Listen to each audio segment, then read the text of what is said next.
Hi people. Every time நீங்க உங்களுடைய போனை எடுத்து உங்களுடைய ChatGPT ஓபன் பண்ணோம்னா நம்ம மைண்ட் செட்டுக்குள்ள இருக்கிற ஒரு பர்టిక్యులர் தாட் என்ன தெரியுமா? நான் வந்து AI யூஸ் பண்ணிட்டு இருக்கேன், நான் வந்து ChatGPT யூஸ் பண்ணிட்டு இருக்கேன் அப்படிங்கிறது தான். But what if I say you are wrong? ஆமா, நீங்க வந்து AI யூஸ் பண்ணல, AI தான் உங்களை யூஸ் பண்ணிட்டு இருக்கு. நீங்க ChatGPT யூஸ் பண்ணல, ChatGPT தான் உங்களை யூஸ் பண்ணிட்டு இருக்கு. இது நான் என்ன அப்படிங்கறத தெளிவா சொல்றேன். என்னோட டே டு டே லைஃப்ல நான் என்ன பார்த்துக்கிட்டு இருக்கேனோ, என்ன எக்ஸ்பீரியன்ஸ் பண்ணிக்கிட்டு இருக்கேனோ, அதை தான் நான் இன்னைக்கு இந்த வீடியோல உங்ககிட்ட பர்சனலா ஷேர் பண்ணிக்கணும்னு ஆசைப்படுறேன். ஒரு சின்ன எக்ஸாம்பிளுக்கு, ஒரு college student everyday ChatGPT use பண்ணி அவங்களுடைய ஹோம்வொர்க்கையோ இல்ல அவங்களுடைய அசைன்மெண்ட்ஸே பண்றதா இருக்கட்டும். செகண்ட்லி, ஒரு ஒர்க்கிங் ப்ரொஃபஷனல் ChatGPT யூஸ் பண்ணி இல்ல ஏதாவது ஒரு AI பிளாட்ஃபார்ம் யூஸ் பண்ணி இமெயில் எழுதுறது இல்ல அவருடைய ஒர்க்கை வந்து ஆட்டோமேட் பண்ற ஒர்க் பண்றதா இருக்கட்டும். இல்ல ஒரு கான்டென்ட் கிரியேட்டர் அவர் பேசுற கான்டென்ட்டை AI மூலமா கிரியேட் பண்ணி பேசுறதா வச்சுருவோம். இந்த மாதிரி எல்லாம் நடக்கும்போது அவங்களுக்குள்ள என்ன ஃபீல் பண்ணுவாங்க அப்படின்னா, பரவாயில்லப்பா, AI வந்து ரொம்ப பவர்ஃபுல் தான், அது வந்து எனக்கு ரொம்ப ஹெல்ப் பண்ணுது அப்படிங்கிற மாதிரி மைண்ட் செட்டை வந்து AI யூஸ் பண்ணும்போது அவங்களுக்குள்ள வளர்ந்துருது. இனிஷியலா அந்த ஸ்பாட் இருந்தாலுமே பட் ஸ்லோலி சம்திங் சேஞ்சஸ். அந்த சேஞ்சஸ் என்னென்ன கொண்டு வருது அப்படின்னு பாத்தீங்கன்னா, நாம வந்து திங்க் பண்றதை ஸ்டாப் பண்ண ஆரம்பிச்சிடுறோம். ஸ்ட்ரகிளிங், நம்மளுடைய லைஃப்ல இருந்து மேல வரணும் அப்படிங்கிற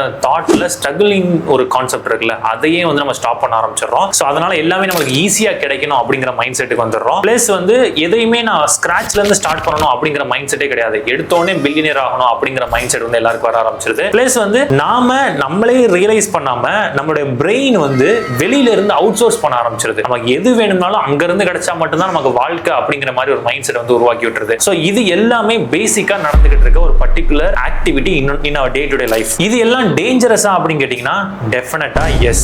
ஏன்னா AI is not a tool anymore. It has already become நம்மளோட அசிஸ்டண்டா மாறிடுச்சு, நம்மளோட டிசிஷன் மேக்கர்ஸா மாறிக்கிட்டு இருக்கு, உங்களோட இமோஷனல் சப்போர்ட்டா மாறிக்கிட்டு இருக்கு, ஈவன் உங்களோட ஒரு ஐடென்டிட்டியா மாறிக்கிட்டு இருக்கு. இதை நான் ஏன் சொல்றேன் அப்படின்னா, தமிழ்நாட்டில் மட்டுமே இப்ப நடந்துகிட்டு ரீசனா நடந்த ஒரு ரிசர்ச் வச்சு அவங்க என்ன சொல்றாங்க அப்படின்னா, ஸ்டூடெண்ட்ஸ் எல்லாருமே அவங்களோட அசைன்மெண்ட்ஸ் எழுதுறதுக்கு ChatGPT தான் யூஸ் பண்றாங்க, கோடிங் எழுதுறதுக்கு ChatGPT யூஸ் பண்றாங்க, இல்ல வேற ஏதாவது AI பிளாட்ஃபார்ம்ஸ் யூஸ் பண்ணிட்டு இருக்காங்க. ஈவன் ஒரு क्वेश्चனுக்கு ஆன்சர் பண்ணணும் அப்படினாலும் அந்த ஆன்சரை அவங்க ChatGPT கிட்ட போய் தான் கேக்குறாங்க. அசைன்மெண்ட்ஸ் எழுத சொன்னா எழுதுறதுக்கு ரொம்ப சோம்பேறித்தனப்படுறாங்க. இதை வந்து ரிசர்ச் சொல்லி தான் எனக்கு தெரியணுங்கிற அப்படிங்கிற அவசியமே கிடையாது. நானே நிறைய காலேஜஸ் போய்கிட்டு இருக்கேன், அங்க நான் பாக்குறது தான் உங்ககிட்ட ஷேர் பண்ணிக்கிட்டு இருக்கேன். சோ இதுல இருந்து நான் பாக்குற ஒரு ட்ரூத் என்ன தெரியுமா? the more we use AI, the less we start using our brain. நம்ம பிரெயினை நம்ம எந்த அளவுக்கு கம்மியா யூஸ் பண்ணிக்கிட்டு இருக்கோமோ அந்த அளவுக்கு டேஞ்சரஸ் நமக்கு மட்டும் கிடையாதுங்க, நம்மளோட சொசைட்டிக்கும் தான். சரி, இது எல்லாத்துக்கும் ஏதாவது ப்ரூஃப் இருக்கா அப்படிங்கறத நீங்க என்கிட்ட கேட்கலாம். ஆக்சுவலா இது எல்லாமே வந்து நானா என்னோட ஓன் பயஸ்ல இருந்து சொல்ற ஒரு பர்టిక్యులர் ஆன்சர்ஸ் கிடையாது. இதை நான் ஏற்கனவே நல்லா ரிசர்ச் பண்ணி வச்சிருக்கிறேன். ஒரு 5 ப்ரூஃப் வந்து நான் உங்ககிட்ட காமிக்கணும் அப்படின்னு ஆசைப்படுறேன். அந்த 5 ப்ரூஃபையுமே 5 வேற டாபிக்ல இருந்து காமிக்கணும் அப்படின்னு ஆசைப்படுறேன். நம்பர் 1 வந்து cognitive offloading. cognitive offloading அப்படிங்கிறது வந்து cognitive psychology அப்படிங்கிற ஒரு சைக்காலஜி இருக்குல்ல, அந்த கான்செப்ட்ல இருந்து நம்ம எடுத்துக்கிற ஒரு பர்టిక్యులர் ப்ரூஃப். இந்த ஒரு cognitive psychology என்ன சொல்லுது அப்படின்னா,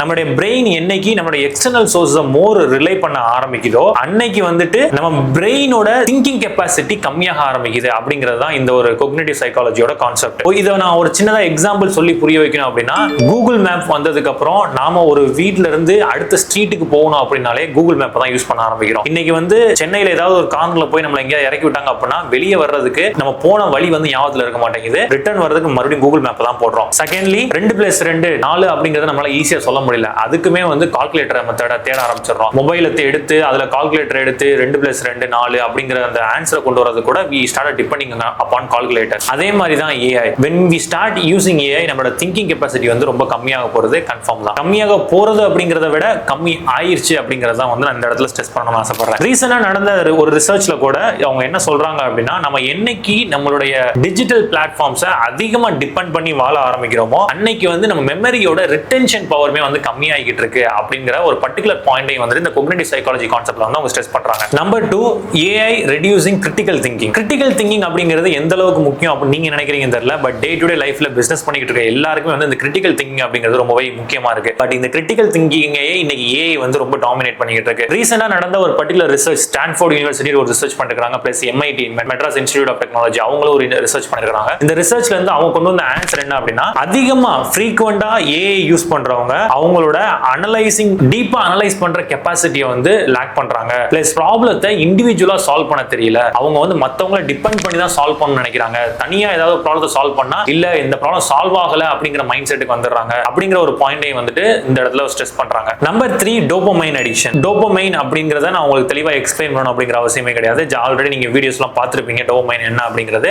சின்னதா உங்களுக்கு ஒரு எக்ஸாம்பிள் சொல்லி புரிய வைக்கணும் அப்படின்னா, இன்னைக்கு வந்து இன்ஸ்டாகிராம் வீடியோஸை வந்து பார்த்து நம்ம மைண்ட் வந்து என்ன ஆயிடுச்சு அப்படின்னா ஷார்ட் டேர்ம்ல முடிக்கணும் அப்படிங்கிற மாதிரி மைண்ட் செட்டை வந்து ஆல்ரெடி டெவலப் பண்ணிருச்சு. இப்போ ஏஐங்கிற ஒன்று வந்ததுக்கு அப்புறம் எல்லாமே ஈஸியா கிடைக்க ஆரம்பிச்சிருச்சு. எனக்கு ஒரு ரிசர்ச் பண்ணணும் அப்படின்னா எனக்கு அந்த ரிசர்ச்க்கான பேப்பர் எனக்கு ஈஸியா கிடைக்க ஆரம்பிச்சிருச்சு. நான் வந்து ஒரு பர்டிகுலர் வேலை பார்க்கணும் அப்படின்னா அந்த வேலையை பார்க்கறதுக்கான ஸ்டெப் பை ஸ்டெப் கைடன்ஸ் வந்து எனக்கு ஈஸியா கிடைக்க ஆரம்பிச்சிருச்சு. ஸோ இதனால இப்ப சொசைட்டில என்ன ஆயிடுச்சு அப்படின்னா, இந்த டோபமைன் வந்துட்டு it is so happy to get more information instantly rather then pudding hard work. So hard work அப்படிங்கிற அந்த கான்செப்டே வந்து மறக்க வச்சுக்கிட்டு இருந்தா நான் இந்த இடத்துல இந்த பாயிண்ட் ஸ்ட்ரெஸ் பண்ண நினைக்கிறேன். ஸோ இதனால என்ன ஆகுது அப்படின்னா, மக்களுக்கு வந்து பேஷன்ஸ் ரொம்ப கம்மியாக ஆரம்பிச்சிருச்சு, டிபெண்டன்சி ரொம்ப அதிகமாக ஆரம்பிச்சிருச்சு. மக்களோட மனசுலையும் சரி, அவங்களோட டே டு டே எவ்ரிடே லைஃப்லையும் சரி, அன்சைட்டி அப்படிங்கிறது ரொம்ப ரொம்ப அதிகமாக ஆரம்பிச்சிருச்சு. சரிப்பா, நீ வந்து ரொம்ப ஜென்ரலா ஓவராலா சொல்லிக்கிட்டு இருக்கேன். நம்ம இந்தியன் கான்டெக்ட்ல மோர் ஸ்பெசிஃபிக்கா நம்ம தமிழ்நாடு கான்டெக்ட்ல என்ன ஆயிருக்கு அப்படிங்கிற கேள்வி நீங்க என்கிட்ட கேட்கலாம். அதுக்கு ஒரு ப்ராப்ளம் வச்சிருக்கிறேன்.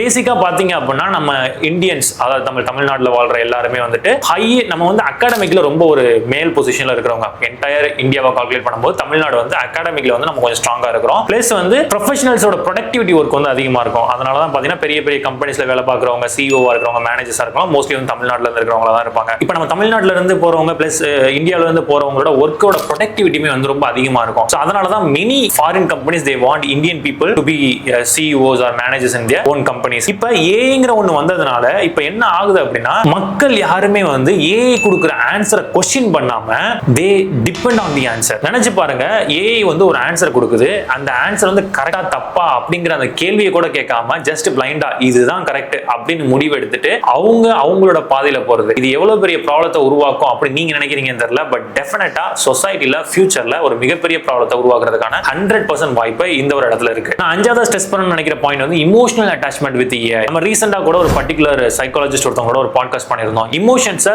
மக்கள் எப்படி ஏஐ கிட்ட ஷேர் பண்றாங்க, ஏஐ எப்படி அது கான்சோலேஷன் கொடுக்குது அப்படிங்கிற மாதிரி டிஃபரெண்ட் பாயிண்ட்ஸ் வந்து நம்ம ஸ்ட்ரெஸ் பண்ணிருந்தோம். ஸோ அவங்க கொடுத்த ஆன்சர்ஸ் எல்லாமே வந்து ரொம்ப டெலிபரேட்டா ரொம்ப கிளியராகவும் கொடுத்துருந்தாங்க. அந்த வீடியோ கூட நம்ம சேனல் அவைலபிளா இருக்கு, போய் மறக்காம செக் பண்ணி பாருங்க. இப்போ இதுல வந்து ஏஐ வந்து இமோஷனலா எப்படி மாத்திக்கிட்டு இருக்கு அப்படின்னா, நிறைய பேர் வந்து ஏஐ கிட்ட ஒரு ஃப்ரெண்டா பேச ஆரம்பிச்சிட்டாங்க. எனக்கு வந்து பிசிக்கலா ஒரு ஃப்ரெண்ட் இருக்கிறத விட வர்ச்சுவலா ஒரு ஃப்ரெண்ட் தான் நல்லா இருக்குமே அப்படிங்கிற ஒரு மைண்ட் செட்டுக்கு வந்து ஏஐ கிட்ட பர்சனல் ப்ராப்ளத்தை ஷேர் பண்ண ஆரம்பிச்சிட்டாங்க. எனக்கு ஏதாவது ப்ராப்ளம் இருக்கு அப்படின்னா அந்த ப்ராப்ளத்துக்கான அட்வைஸை வந்து ஏஐ கிட்ட கேட்க ஆரம்பிச்சிட்டாங்க. இன்னொரு ஹியூமன் பீயிங் கிட்ட கேட்கறத விட எனக்கு ஏஐ கிட்ட கேட்டா கம்ஃபர்டபுளா இருக்கு அப்படிங்கிற ஒரு மைண்ட் செட்டுக்கு வந்துட்டாங்க. Plus the most important thing that I would like to stress here is they started trusting AI இமோஷனலா ஏஐ ட்ரஸ்ட் பண்ண ஆரம்பிச்சிட்டாங்க. சோ அந்த ஒரு பாயிண்ட் தான் நம்ம வந்து இங்க பார்க்க வேண்டியதா இருக்கு. சோ இது மூலமா என்ன அப்படின்னா, ஏஐங்கிறது வந்து it is not a technological influence, it's a psychological influence ஆ மாறிடுச்சு. நான் சொல்ற டிஃபரன்ஸ் உங்களுக்கு புரியுதா என்னன்னு தெரியல. ஏஐங்கிறது வந்து now it has went to another extreme where it is not a technological influence, it is a psychological influence which dominates the human brain.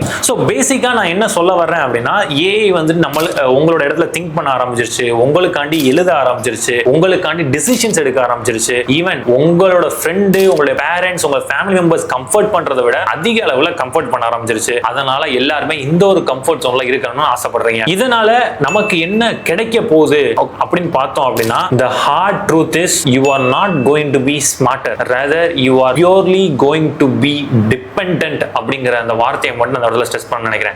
ஏங்கிற ஒண்ணு வந்ததுக்கு அப்புறம் யாருமே ஸ்மார்ட்டர் ஆகல, எல்லாருமே டிபெண்டன்ட்டா தான் மாறிக்கிட்டு இருக்காங்க. நிறைய பேர் சொல்லுவாங்கல்ல, ஏங்கிற ஒண்ணு வந்து ஹியூமனிட்டியை டிஸ்ட்ராய் பண்ண போகுது அப்படின்ட்டு. ஹியூமனிட்டியை டிஸ்ட்ராய் பண்ணணும் அப்படிங்கிற அவசியமே கிடையாது. It is enough if it makes you lazy, if it can convince you, it is enough if it can emotionally attach to you. இது மூணு பண்ணாலே போதும், ஏஐ டெஃபினட்டா ஹியூமனிட்டியை அட்ராக்ட் பண்ண ஆரம்பிச்சிடும், டாமினேட் பண்ண ஆரம்பிச்சிடும். ஸோ பெருசா ஏதாவது ஒன்று பண்ணணும் அப்படிங்கிற அவசியமே கிடையாது. which AI is already doing it, that's what I feel. சரி, இதனால AI அப்படிங்கிறது வந்து ஒரு ஈவில் நம்ம சொல்ல முடியுமா அப்படிங்கிறீங்கன்னா டெஃபினட்டா கிடையாது. In fact it is one of the most powerful tool which is ever created in the humanity today. So இதை வந்து நம்ம ஒரு பவர்ஃபுல் டூலா பார்க்குறோம். பட் இது வந்து ஒரு மிகப்பெரிய பவர்ஃபுல் டூலா தான் நம்ம வந்து பார்க்க வேண்டியதா இருக்கு. It can save time, it can improve productivity, it can help us to learn faster and grow smarter. But இங்க ஒரு ஹார்ட் ட்ரூத் நம்ம இங்க என்ன நம்பணும் அப்படின்னா, நம்ம ஏஐ யூஸ் பண்ணணும். ஆனா யூஸ் பண்ற பண்ற விதம் வந்து நம்ம பிரெயினை ரீப்ளேஸ் பண்ற விதமா இருக்கக்கூடாது. அதை ஒரு டூலா மட்டும் தான் நம்ம ஸ்டார்ட் யூஸ் பண்ணணும். ஸோ என்னைக்கு நம்ம ஏஐ ஒரு டூலா யூஸ் பண்ணி நம்மளோட ப்ரொடக்டிவிட்டிக்கு நம்ம வந்து அதை அடிமையாக்கிறோமோ அன்னைக்கு தான் வந்து நாமளும் வளருவோம், நம்ம சொசைட்டியும் வளரும். இல்ல நான் வந்து அதுக்கு அடிமையா இருந்துகிட்டு அதை வளர விடுவேன் அப்படின்னு நீங்க நினைச்சீங்கன்னா டெஃபினட்டா நம்ம வந்து கீழே தான் இருக்க போறோம்.